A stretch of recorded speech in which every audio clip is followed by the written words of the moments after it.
Science tells us that decisions made in moments of anger have a much higher chance of being wrong than decisions made in normal situations.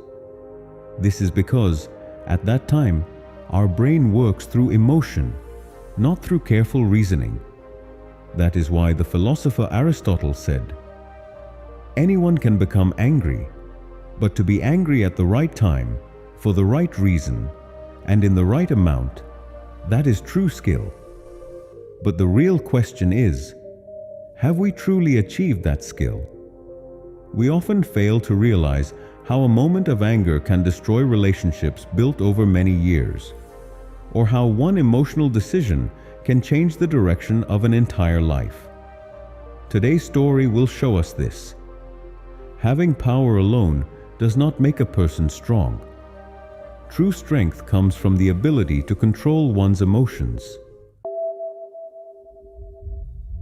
Once upon a time, there was a powerful king. He was intelligent, but he had a major weakness. He lost his temper very quickly. Even over small matters, he made decisions driven by emotion. Many times, people received harsh punishments for minor mistakes.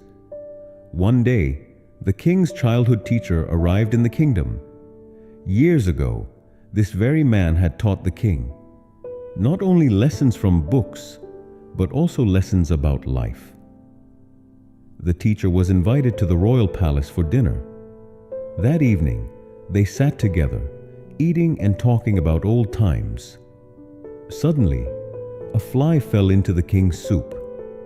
Seeing the fly, the king immediately became furious. He shouted angrily, "What is this? A fly in my soup? How can you be so careless?" The servant, trembling with fear, replied, "Your Majesty, there was no fly in the soup when it was served." But the king's anger did not calm down. Seeing the situation, the childhood teacher spoke gently, "Your Majesty, please think for a moment. The servant did not bring the fly. It must have fallen in later." The king replied irritably, "Teacher, you don't understand. Even small things like this ruin my mood." The teacher smiled softly and said, "Your Majesty, the fly did not destroy your peace. Your reaction did. One who cannot rule over his own emotions can never truly rule over anything else." These words made the king fall silent for a moment. Then the teacher continued, "Decisions made in anger or extreme joy are often wrong. Before making a decision, give yourself some time. Do not let emotions control you. You must control your emotions." The king said in a low voice, "But I try. Yet I still cannot control my anger." The teacher replied, "Because you have never practiced control. Patience is also a habit. Just as strength requires exercise, controlling emotions also requires practice." These words left a deep impact on the king's mind. In the days that followed, he learned to pause before reacting. He realized that when the mind is calm, thoughts become clear, and clear thinking leads to better decisions. After some time, the king noticed that he was much calmer than before. Making decisions in court became easier. People began to respect him more than they did earlier. Not only the kingdom, but his own life became more peaceful and happier. One day, the king went to his childhood teacher and said, "Your words have changed my life. Now I understand. True strength is not in anger, but in control." The teacher smiled kindly and said, "Your Majesty, you are not alone in this struggle. Many people cannot control their emotions and act under emotional pressure. What you have learned, share this message with others. Encourage them to practice calmness and patience so they too can live better lives."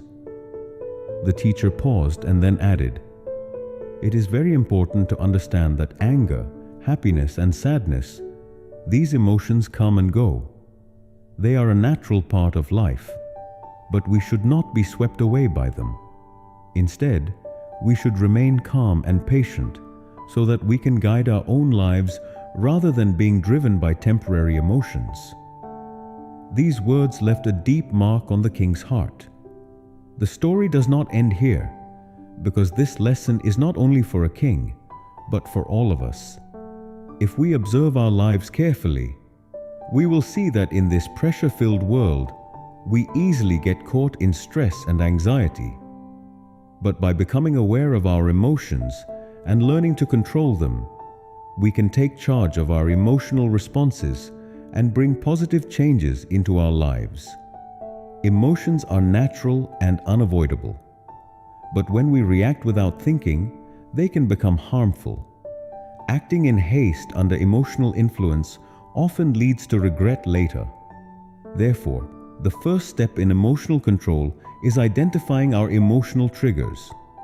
Emotional triggers are things that make us angry or disturbed. They differ from person to person.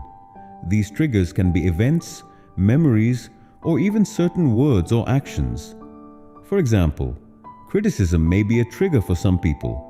They may become angry when criticized at work or stuck in traffic. Others may feel deep sadness when something reminds them of past pain or loss. To recognize our emotional triggers, we need self-reflection.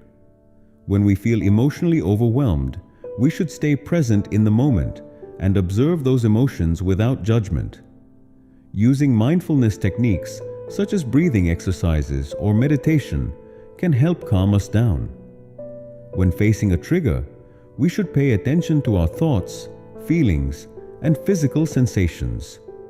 This helps us understand how we react and how we can change that reaction. There are also other ways to manage emotions, such as taking a short break, talking to a friend, or doing something relaxing. Most importantly, we must remember that emotions are temporary. They come and they go.